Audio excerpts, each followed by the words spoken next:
বিসিবির প্রধান নির্বাচক হওয়ার প্রস্তাব ফিরিয়ে দিলেন বাংলাদেশের সাইলেন্ট কিলার মাহমুদুল্লাহ রিয়াদ ভাই।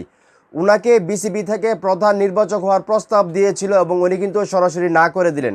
এবং কিসের কারণে না করলেন সেই নাটা আমি আপনাদেরকে পড়ে শোনাচ্ছি। তার আগে একটি রিকোয়েস্ট, ভিডিওটা শেয়ার করে দেবেন। তো এখানে বলা হচ্ছে বিসিবির প্রধান নির্বাচকের প্রস্তাব ফিরিয়ে দিয়েছেন মাহমুদুল্লাহ রিয়াদ।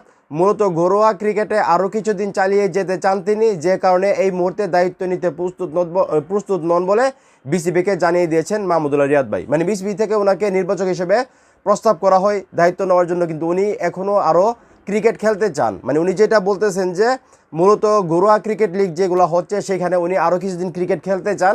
অপশন নেওয়ার পর, মানে সব ধরনের ফরম্যাট থেকে অপশন নেওয়ার পরই উনি আসলে বিসিবির কোনো দায়িত্ব নেবেন এমনটাই কিন্তু ধারণা করা হচ্ছে। তো এখন এই মুহূর্তে যারা আমার এই ভিডিও দেখতেছেন, এই যে মাহমুদুল্লাহ রিয়াদ ভাইকে বিসিবির প্রধান নির্বাচক হবার প্রস্তাব দিয়েছিল, উনি যে ফিরিয়ে দিল, এই বিষয়টা আসলে কি ওনার কেরিয়ারের জন্য ভালো হয়েছে নাকি খারাপ হয়েছে?